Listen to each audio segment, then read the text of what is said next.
Hi, and welcome to RiskMatters. I'm Mariam Patasis, CEO of Coenobium Advisors and the host of today's podcast. In this episode of RiskMatters, my colleagues and I invited Elizabeth McCaul, a member of the European Central Bank Supervisory Council and one of the world's foremost experts on banking risk and regulation. This podcast covers how today's headlines, including geopolitical developments, monetary policy, and rapid technological change, will affect European banks and the economy. If you like our content, click the subscribe button and the notifications bell to receive updates on upcoming RiskMatters episodes.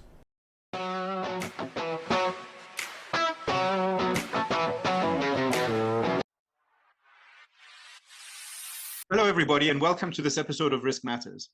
Our guest today is Elizabeth McCaul, member of the ECB Supervisory Board, who joins us for a discussion on the current state of European banks, the emerging risks facing the banking sector, and the role that new technologies will play going forward.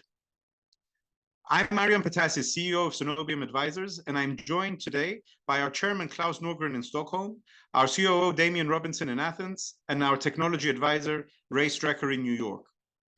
On Risk Matters, we are running a series of episodes on the interplay of risk, regulation, and technology. We will talk about all three today with an emphasis on regulation, so it's a real pleasure to speak to such a knowledgeable expert like Elizabeth.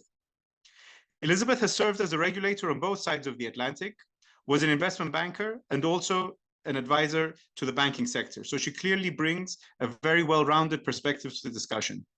Elizabeth, welcome to Risk Matters. Let me just get started with the first question. A lot is made about the state of European competitiveness. And obviously there was the Mario Draghi report that was just released, and it talks about several things, including more technology investment, lower energy costs, more defense spending, and several other issues. So my question is, how do you see the role of the banks in this? Can the banking supervisors support some of these recommendations? And is there a need for a streamlining and perhaps a simplification of some of the banking regulations? Thank you very much for having me. It's really a pleasure to be here. Yes, I know that I saw the Mario Draghi much anticipated report, really excellent report on competitiveness of Europe, and certainly he's a visionary. And, as a visionary, he has plenty to say that we should listen to about steps that should be taken by the policymakers at the European level to position Europe as competitively as it can be, especially in the current environment, which is rapidly changing. We're living in what I think all of us would call the renaissance of technology. The rate of change in technological development, the likes of which we have never seen before, is occurring right before our very eyes. So this is an important moment to be thinking about the longer term positioning of Europe. And if you don't mind my also saying this, I pay a lot of attention to the people who are thinking long-term strategically. And I think, in Europe, we're very much the beneficiaries of such long-term visionaries as Tommaso Padoa-Schioppa, for example. Recently, we've been celebrating the 10th year anniversary of the banking union and the single supervisory mechanism, which has been a resounding success for Europe in stabilizing and bringing about resiliency of the banking system and creating confidence in the banking system, in breaking the sovereign doom loop and getting citizens through to much more stable economic time.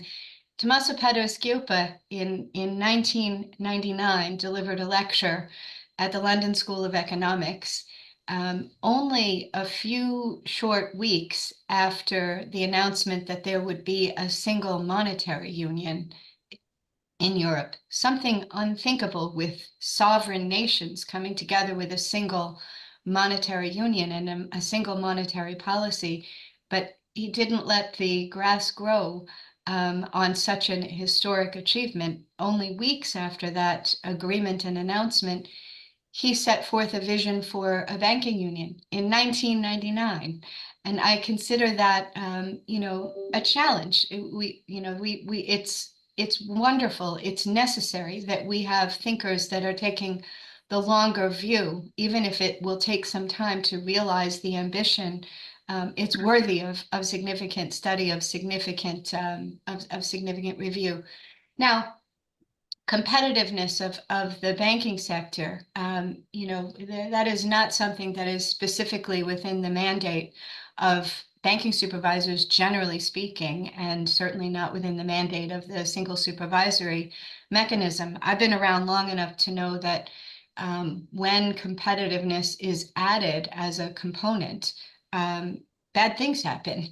I was in New York supervisor at a time when the London market and the New York markets were competing very ferociously to be each considered the financial capital of the world. And there were reports commissioned by preeminent consultants to study how to set forth an appropriate competitive regulatory and supervisory environment, and to give mandates to supervisors about fostering that competitiveness. Well, we saw what ensued after that happened in the UK, where we had bank failures which occurred. And so I think that they are incompatible. I'm speaking personally, but I think they're quite incompatible mandates: supervision for the safety and soundness of institutions and competitiveness of the sector.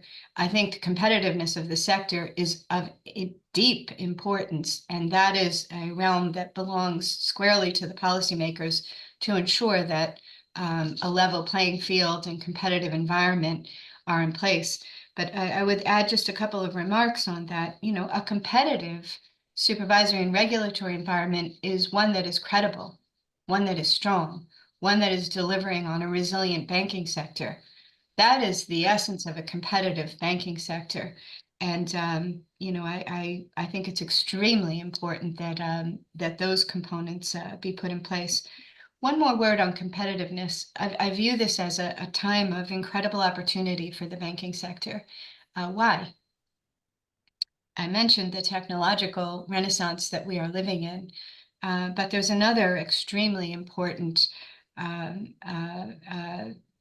phenomenon taking place, which is, of course, the impact on climate and the environment and nature around us that is taking place, which is leading policymakers to take significant steps in the direction of protecting the environment and protecting the longer term economy from the environmental issues.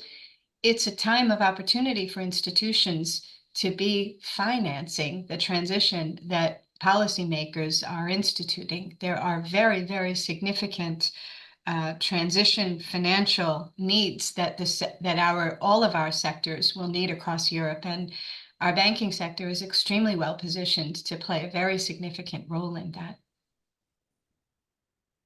Thank you for that, Elizabeth. Our last episode, we were discussing about the sort of new risk agenda, if you will, for chief risk officers and for the bank. So I'll just ask a quick question before I give it over to Klaus for the next segment, which is, what do you see as the emerging risks now, and how, again, is the risk agenda evolving? Thank you very much. An aptly named podcast, RiskMatters, and it's certainly, I think, I'm certainly paid to worry about risk that is developing across the sector that might affect the banking sector, financial services, even more broadly with financial stability issues. So it's certainly something that is front of mind for me every waking minute, and lots of minutes that shouldn't be waking, let's say. Let me start with the good news. And the good news is that in Europe, we have a banking sector that has shown really fortitude, resilience. And this resilience is quite noteworthy. It is resilience that has been demonstrated during a time of incredible challenges, unforeseen challenges. Certainly the pandemic, shocks to the supply chain across manufacturing, the energy supply shock, the war, the aggression of Russia against Ukraine, the conflagration in the Middle East, which continues, as well as a move from the low for long to a higher interest rates and an inflationary environment. And against all of these challenges over the past few years, our European banking sector has withstood these shocks, and that's in no small part thanks to steps that were taken after the great financial crisis to strengthen the regulatory and supervisory environment. And my predecessors really did an incredible job in positioning the policy frameworks and then executing on the implementation of that policy framework through the banking union to deliver on a banking sector that was shaky at best at the start of the banking union. The numbers were, speak for themselves. In 2015, the average ratio of non-performing loans for significant institutions was 7.5%. Some banking systems across Europe had ratios even close to 50% on the NPLs. But at the end of the second quarter of this year, the ratio decreased to 2.3% of NPLs, and that was particularly driven by the reduction in the high NPL banks, which we've had our closest eye on. And at the same time, bank profitability has considerably increased in recent quarters, benefiting from the higher interest rates, and it now stands at 10.1% return on equity.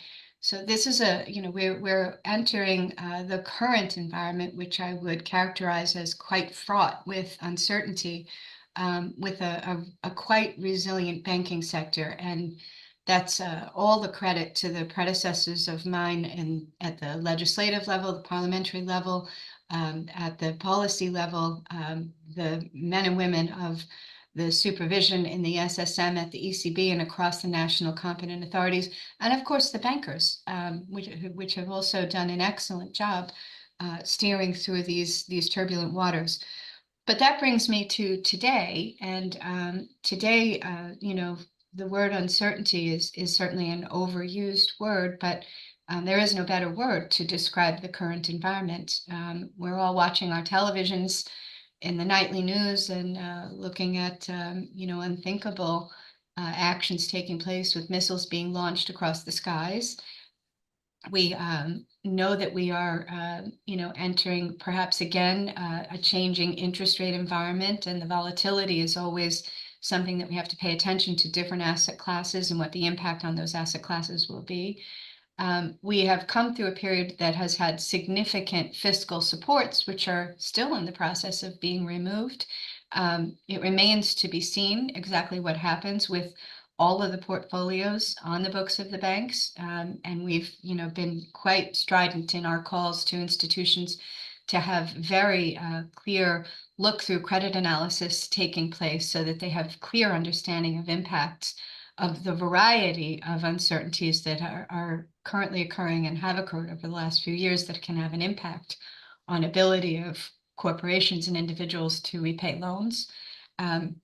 We are also, and I started with this, very much emphasizing the current geopolitical environment. We have war on European soil, and this has, the effect of certainly impact on different supply chains and has a very profound impact on the energy markets. It's not over, and it remains to be seen what other impacts may occur. The Middle East is anyone's guess as to where that goes. You're quite close to the situation there. I'm sure you have some views as well.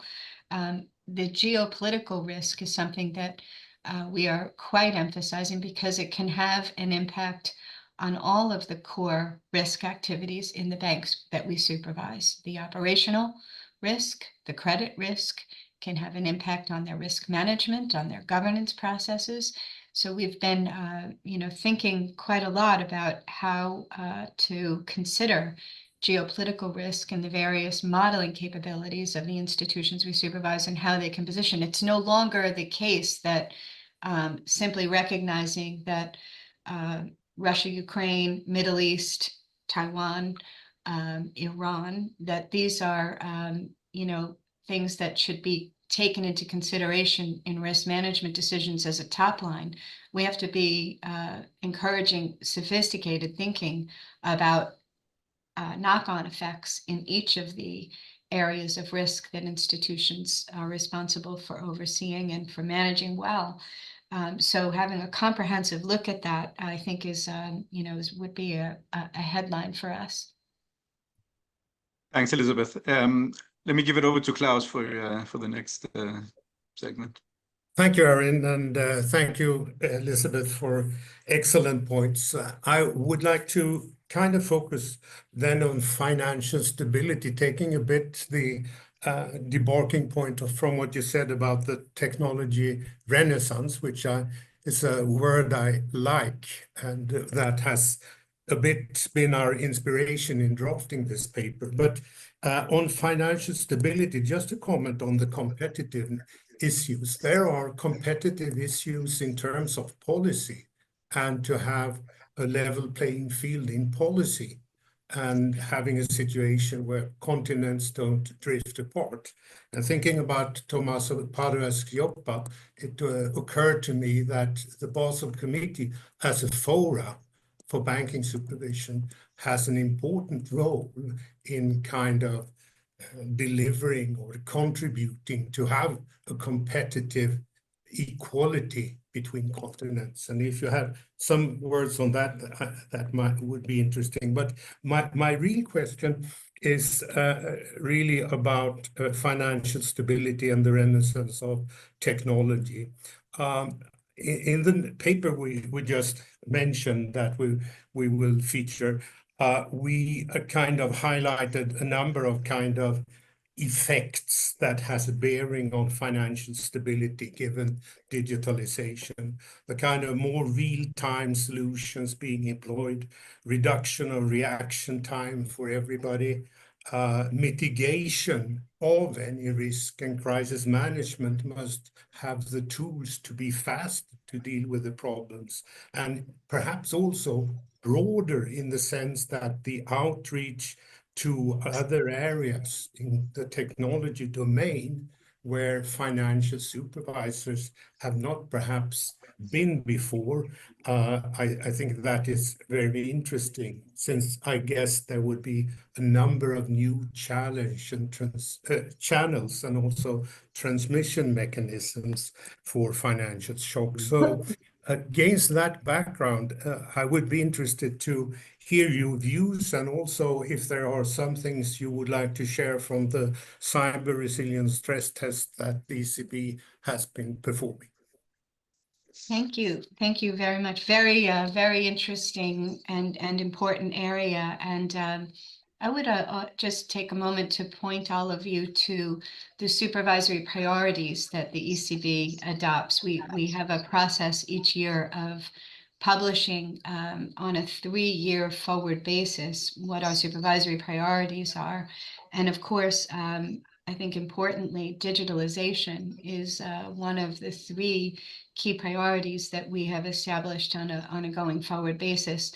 What that means is that for us, we're looking very carefully at our work program. And so if we have identified a risk area and a supervisory priority, we design then our workflows across supervision there are many.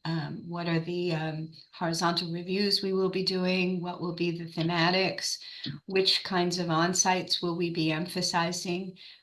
How will we go about looking at stress testing and delivering on stress testing? What's the right selection of tools to deliver on that? How have we geared our SREP process, and we've freed up our examiners in the last year to consider a 3-year horizon for their SREP program as well. So are they, considering the supervisory priorities and then dedicating efforts on the shorter end because that's a risk that faces their institution, or is it something that can wait until later so they can exercise judgment in that area? This is important because the work that we do hopefully is geared toward helping in the end our institutions to mitigate the risks that we face. And Klaus, you properly point out that it's incumbent on institutions to be aware of the impact of digitalization on especially on their business model, sustainability. And so it's from this angle that we recently ran a thematic review across the institutions that we supervise, the connection point between digitalization strategies and the impact on the sustainability of a business model.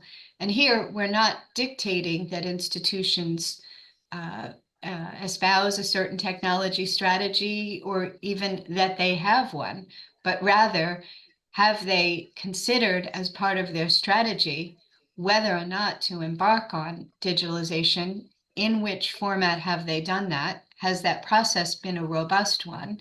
And then do they have built into the process execution capabilities to deliver on a strategic plan that they're adopting? Have they assessed the potential impact on the sustainability of their business model, meaning their future profitability in that context? And do their governance processes have appropriate line of sight into what those strategies are and what the execution capabilities are? Do their governance processes have appropriate information about the strategies that are being undertaken?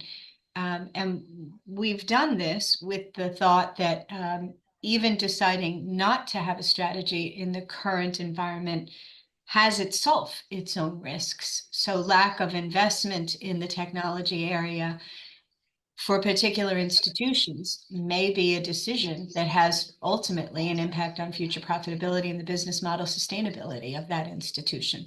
So we are drawing institutions' attention very much to the particulars of strategic planning, of adopting a strategy, of considering the risks, pros and cons of that strategy, of considering the investment in the execution capabilities that the institution needs to have to realize that strategy, and of continually calibrating that strategy to the changing market conditions as technology continues to evolve.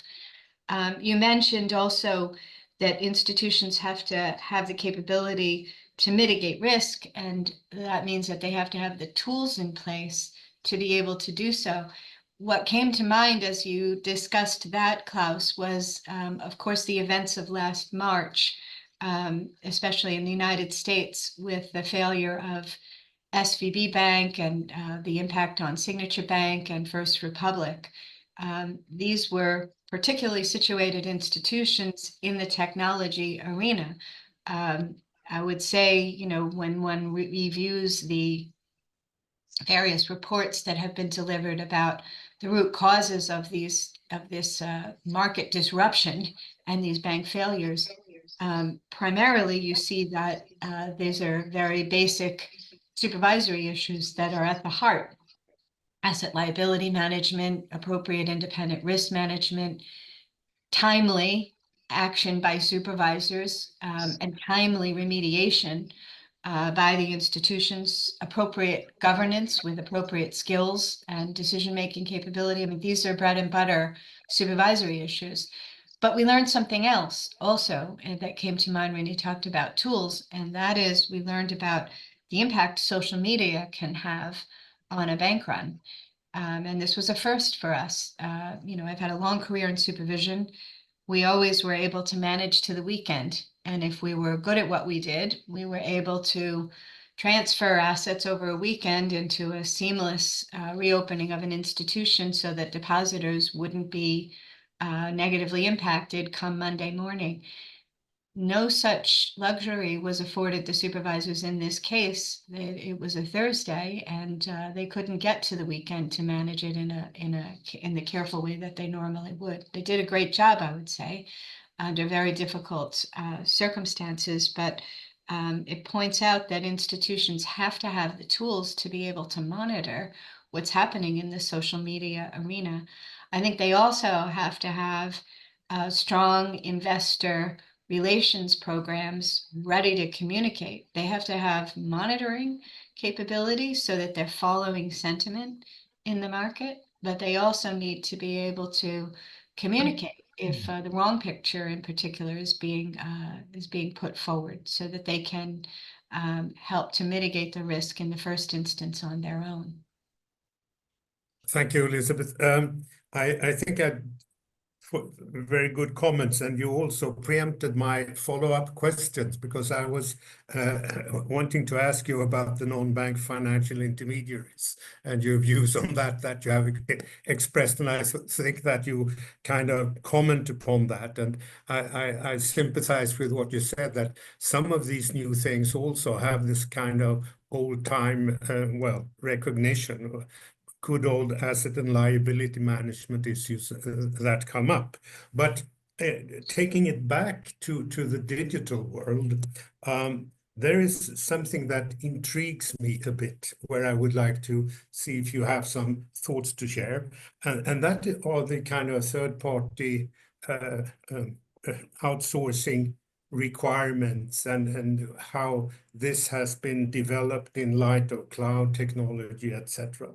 On the one hand, it seems that this leads to kind of concentration to new big players from the IT sector being third-party services providers. On the other hand, it seems that the policies pursued by supervisors for financial stability require exit planning. And so in a way, there is a kind of opportunity and a requirement to make new entrants to that market. How do you see the developments in this area?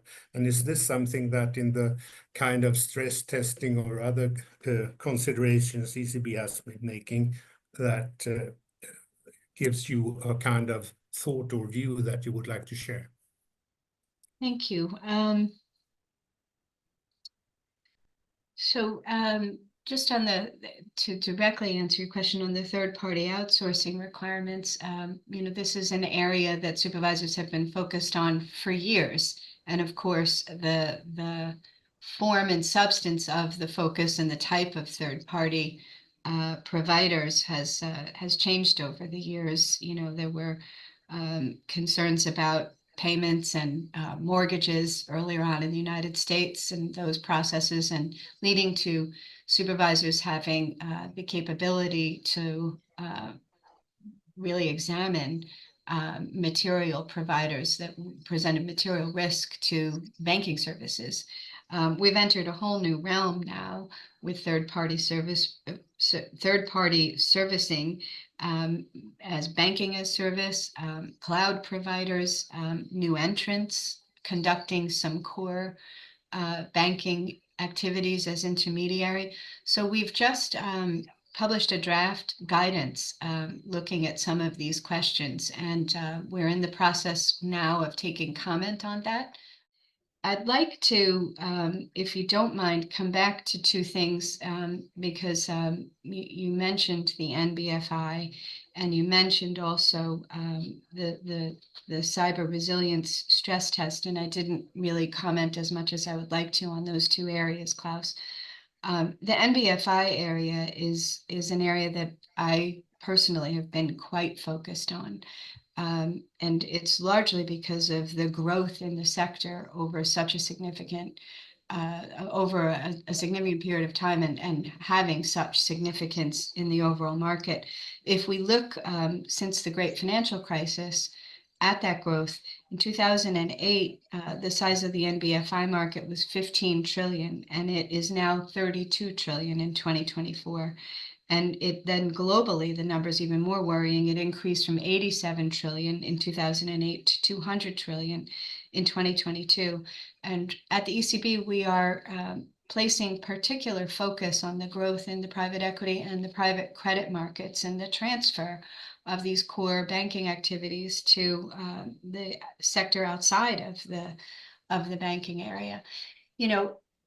It's so important to me, this area, because I remember very well the days of the great financial crisis. And there's a movie that, if you haven't seen it, it's worth having a look at.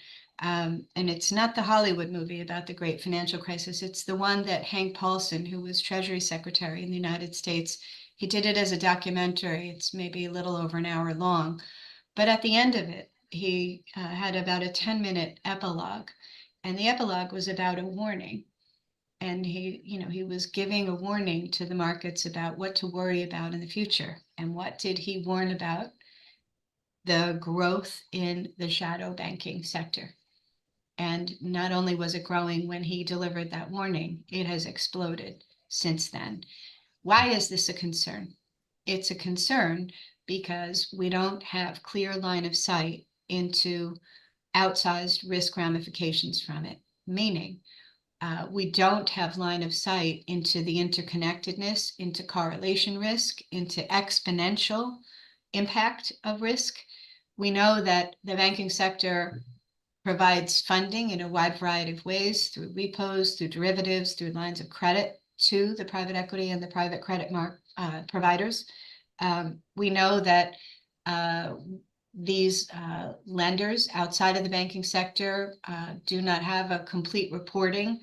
And so we don't know where the same exposures are on the books of these private credit providers, for example, and the banks that we supervise. And so, you know, we've had wake-up calls along the way that I've personally lived through.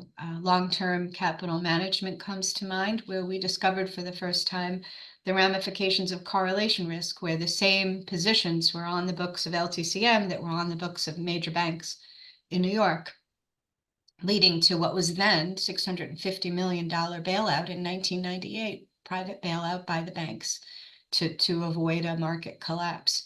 We've lived through Archegos, where Archegos was able to pick up loans from a variety of institutions where the institutions were unaware of the exponential exposure that was there. And we know that the covenant structures that are in place in some of these exposures is quite light and lacking some of the key types of covenants we would see in prudential lending arrangements. So you mentioned also before, Klaus, the need for some of the supranational organizations like the Basel Committee, also the Financial Stability Board.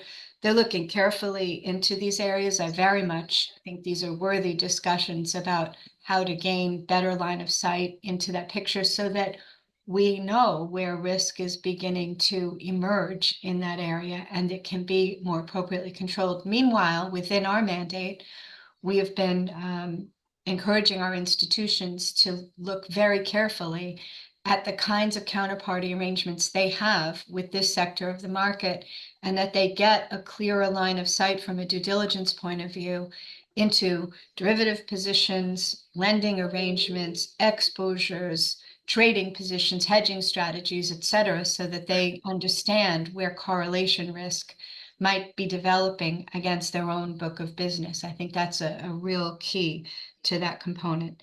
And then I said I would talk a little bit about the cyber area. We, as you know, conducted, I think, what may have been the first ever stress test in the cyber area. And I talked a little bit about our supervisory priorities before. We had identified, of course, geopolitical risk as a key supervisory priority, and very linked to that is the increasing risk from cyber attacks from nation states in particular. And we've certainly seen an uptick in cyber incident reporting at the ECB, which is one of the requirements that we have. So we thought it prudent to run a non-financial risk, non-direct financial risk test. And it was something that I think was extremely well regarded by the institutions, because indeed it is achieving what the objective was, which is the objective is that the institutions learn about vulnerabilities and that they be able to, that they are enabled then to close those vulnerabilities. And so we didn't go in and try to hack the institutions or simulate an attack directly on their systems. Rather, we provided them with a scenario which disrupted their core banking system, one of their core banking systems.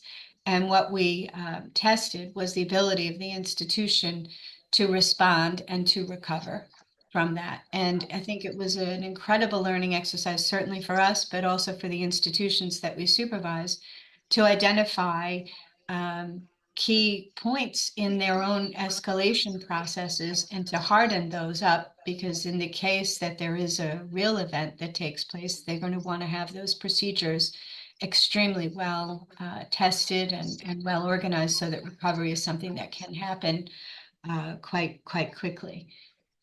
Elizabeth, thank you for that. I mean, all these issues, we could have had separate discussions on each one. So, unfortunately, though, in the interest of time, I'll let me give it over to Damien to take us to the next part. Thanks, Arian, and thanks, Elizabeth. These are just wonderful insights, and I'm sure that all of our participants really appreciate them. I certainly do. I actually want to pick up a little bit on the discussion a few minutes ago about third-party risk, and you mentioned earlier the ECB's focus on institutions' thought process around their digital strategies, and certainly that involves understanding the risks that are involved. And we know that the financial services sort of ecosystem has been expanding much more rapidly in recent years to encompass all kinds of non-traditional entities, including the non-bank financial intermediaries, but also technology companies, and in the open banking context, startups that do all kinds of different things. And so looking at all this kind of in the context of operational resilience and the requirements under regulations like DORA, where banks are required to identify their critical providers and to have risk plans and so on and so forth. I guess my question is what the ECB's expectations are around the responsibility of supervised institutions to ensure that the vendors they're dealing with, whether it be critical IT vendors or other participants in this sort of expanded ecosystem, are living up to their obligations for operational resiliency. I mean, we know that in the banking environment, even large banks have issues with getting the right resources for things like IT audits, and understanding the risk management aspects of their IT portfolios. Are they, when they have, for example, when banks have SLAs with providers, technology providers or other types of providers, they often have provisions for the right to audit. Is the ECB concerned about how stringently they're actually using those provisions, and how far do they really need to go in ensuring that the vendors they're relying on are meeting their obligations? Thank you very much. That's a very, very good question, and it's certainly one that's top of mind for us, as you could probably hear.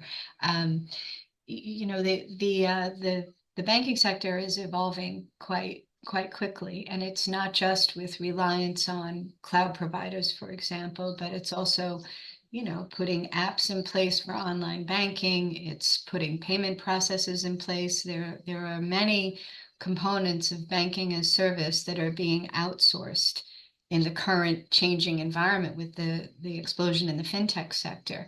And all of this is welcome advancement on the technology front, and has the possibility of providing cost-effective solutions to the institutions, enabling them to remain competitive and to have resilient and sustainable business models down the road. But you hit on what I would say is the key component here, and that is the SLA between the institution and the provider of a key critical service. Ahead of DORA, we've of course taken our supervisory responsibilities quite seriously, and we have conducted some on-site inspections of some of the key third-party providers in the cloud area, for example. And we've talked a bit about that publicly, just to point out that it's a key area for the institutions to have the cloud services in place, but having redundancies, having audit capabilities, having quality assurance processes, having the risk management and governance tools and techniques in place, and being exercised quite regularly by the institution over that provider, is a key component of being able to mitigate the risk from a critical third-party provider. And I would say, maybe speaking generally, that those third-party providers that haven't been so active in the banking space have a lot to learn about what strong risk management is, second line of defense is, governance processes are, audit processes are, that would be expected in the bank regulatory environment, would be necessary in the bank regulatory environment. Some of it's a matter of language, and getting, of course, a common language, common taxonomy in place, because, of course, these institutions have quality assurance processes and things like that in place from an industrial point of view. But some of it is, there's learning that needs to take place about the needs of the banking industry to have deep line of sight into control processes and such. And those aren't areas that should be blocked for intellectual property reasons, for example, or confidential client reasons, for example. These are core activities that banks have to be able to prosecute so that they can ensure that the risk to the institution and ultimately to the depositors is protected. Good. Thanks, Elizabeth. So we're 15 minutes before the end. I guess the bad news is that we probably won't be able to take questions. But the good news is that we do have Ray coming up to discuss AI and crypto, which are hot areas. So Ray, you have the next 15 minutes. Great. Thanks, and hello, Elizabeth. Nice to be virtually in the same room with you again after a couple of years.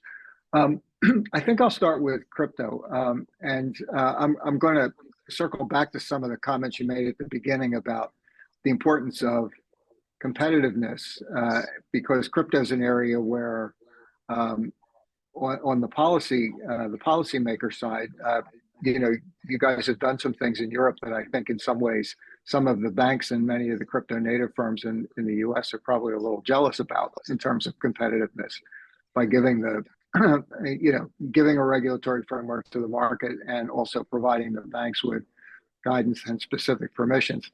But you also made the point about the importance of keeping the supervisory agenda completely independent of the the competitiveness agenda, in the sense of making sure that the supervision is robust. And this is an area where, almost no matter how you look at it, there are many risks. Anybody who looks at crypto learns pretty quickly that it's an area where financial crime has been a serious problem. It's an area where, in spite of the fact that it's primarily driven by, tech firms and tech experts, many of the organizations in the space have not been able to avoid major cyber attacks and very harmful cyber attacks. And it's going on for several years. So it isn't as if it just happened once and everybody got over it. And of course, the instruments themselves are new. And, I know you go back to things like the introduction of derivatives and some of the problems that happened there with new and innovative financial instruments. So I'd like to maybe get you to talk a little bit about how you see the supervisory agenda shaping up in this area. Sure, with pleasure, and very nice to see you too, and be in the same room with you as well, Ray. Hello. So in the area of crypto, of course, you're well aware that Europe has established a regulatory framework for it, with the MiCAR having been adopted. It comes into force, in terms of the MiCAR entry into force actually occurred already this year, and the applications for crypto asset service providers would begin in 2025, and applications for stablecoins by the end of this year, and entry into force of the CRR and the CRD, including the transitional requirements, would be later on in 2025. So we're on a trajectory of having a framework that is in place for the licensing of banks with crypto assets, and to have that in place across Europe on a level playing field basis. And that was necessary because we had different markets with different licensing requirements in place. And of course, some of those differences will continue to exist depending on the national regimes, et cetera. But the idea is to have a complete framework in place across Europe. Interestingly, we looked at the engagement of the significant institutions, and we looked at the significant institutions' exposures towards crypto assets. And I think you'll find it interesting to hear that the different use cases and the status of the implementation, is really very light. There's small amounts on the trading books, indirect exposures and derivatives, also quite minor amounts, indirect exposures with loans and deposits, also really quite minor, 1.1 million overall across the whole book. So these are, there's a very small uptake that's being taken on by institutions. There's a few live use cases, custody, issuance of crypto assets for others, but these are really quite minor. But having said that, we're prepared for institutions to become more active in this area. I would reiterate the things that you have said. It's an area fraught with a tremendous amount of risk. Anti-money laundering is not within the mandate of the ECB, but it's certainly within the mandate of my colleagues at the national competent authorities, and we're about to enter the era of AMLA to have more of a homogenization across Europe. It's, I would personally question how one can really ascertain what the ultimate source of wealth and the ultimate users, who the ultimate users are, and that's of critical importance in the current geopolitical environment, of course. So we are publishing guidance in connection with what's out here, and it won't surprise you to know that our guidance is quite focused on the traditional, supervisory activities, operational risk, credit risk, the governance components. What is the relevance for the credit institution, and how is it? What are the implications for licensing procedures? We've had some applications coming in. So we are, following through on some of these components to look carefully at how the activity will take place across Europe. It's very much at the nascent stages in Europe, though, I would say. That's great to know. And maybe one follow-up comment which you can react to, but as I look at the single supervisory mechanism priorities over the next 3 years, the digitalization material broadly seems very applicable to crypto, but obviously there's this whole set of new details that a supervisor would have to fill in depending on the circumstances and what she or he was looking at with a particular bank. So it'll be very interesting to see the guidance as you guys come up with it in that space. I'd be very happy to share that, and rather than me get the dates wrong, I'll be happy to do that as a follow-up. That's great. Let me move to a second main topic, which is AI, where I think there's much less issue than with crypto or other kinds of things about banks needing permission, but I think a lot of at this point still not well understood risks to be managed, and also a European-wide but cross-industry law that is very applicable. And again, something where for those of us in the U.S. frame, we feel that Europe is ahead, and it builds nicely on GDPR, which also is an area where, as the U.S. has less, at least at a national level. I think that one particular thing that strikes us as we look at AI is that there's a lot of AI that the banks are already using in various forms. So, for example, neural networks are mostly thought of as an AI tool. Lots of people use those for credit scoring and other kinds of traditional decision making. But then there's the whole new generation of generative AI and natural language models and these powerful things that are very hard for, say, an individual institution to really validate as a traditional model risk management type of technique. So again, broadly the same question, how is the supervisory agenda shaping up, and what should the audience be looking for as the kinds of questions that their examiners might be talking to them about, and those kinds of things as we go forward over the next year and a half. Yeah, this is when I opened my remarks talking about the renaissance in technology. It was certainly artificial intelligence, generative AI in particular, that was foremost in my mind. Maybe I just start to tell you a little bit about what we've been doing inside the ECB itself from a SupTech point of view.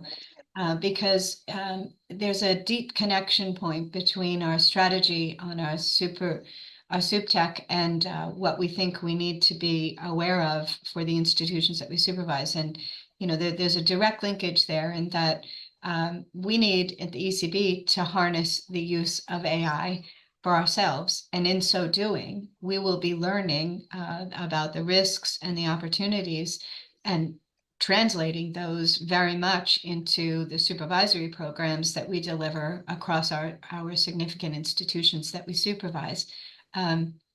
We have a very robust SupTech strategy, and generative AI is absolutely part of it. We don't have any use cases in production at the moment using generative AI, but having said that, I can at least highlight one of them, that we have several that are in a test mode. Generative AI has the possibility to have a profound change in the way that we work. And for example, we have an enormous data lake of supervisory information that comes into the ECB.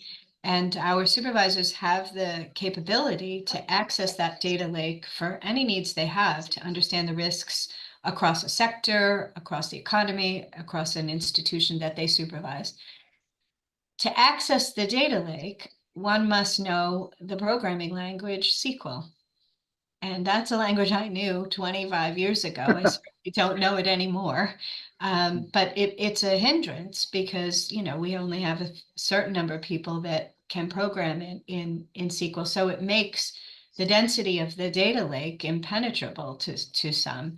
And so we are testing now a tool to give an English language command that is then translated by generative AI into the SQL command that's needed to access the database. And it's a very rifle shot tool with tremendous power behind it. And that probably best demonstrates some of the capability of generative AI to change the way people work for the better. In terms of our supervision, we've been looking very carefully at institutions' use of AI. We know that the adoption rate in banking services, as you say, is increasing. There are supply side where there are training of models, and these have become more affordable. And there's also demand side, seeking efficiency gains, increased competition mechanics, and these are the drivers that are leading to wider adoption by the banks that we supervise. We found that 60% of the banks that we supervise are already using artificial intelligence in some way, or they have use cases in development. And we've done, as I mentioned, further work on digitalization this year underpinning our supervisory priorities, and it's confirming that evolution is increasing. We are, quite focused on certain risks that are there and that may become more prominent as AI is increasingly used. We are updating our methodological toolbox. The key watchword, of course, is there shouldn't be black box outcomes without having human testing as part of it. That's the key piece of it. And I think that might be the hardest component to build into the methodologies, both on the implementation use side as well as on the supervisory side. I expect that in 2025, we will be looking more carefully at the use cases the institutions have in play. We'll leverage on the learning we have internally on our own use of AI, machine learning and generative. I think this is it's to be embraced. It's here. We need to harness it, and we need to understand it, and we need to make sure that we are appropriately assessing its risks. We're totally in agreement with the need to embrace it. And I'll perhaps make one comment that isn't really exactly a question, but in some of the work that various of us have been involved with, we've observed that Gen AI has tremendous potential as a tool for things like control testing, in our view. And I'll make the point that we've been able in a couple cases in a mix of informal and formal ways to advise some banks that a great idea is to get control and assurance and risk second line and third line people involved in those kind of things, both because there's a benefit there and because it's a great way to have your risk team up to speed on Gen AI, which is exactly what you guys are doing with the idea of applying it to RegTech. I think that's fantastic. Good. Thank you. Thank you, Ray. Thank our participants, and wish everybody a great weekend. And again, thank you, Elizabeth. Thank you very much. Nice to see you all. Thanks for having me. Thank you so much. Thanks. Well, Bye. So with that, we've come to the end of this episode of Risk Matters. Elizabeth, thank you very much for your time and for your very valuable insights. And of course, thank you very much to our participants and our co-hosts.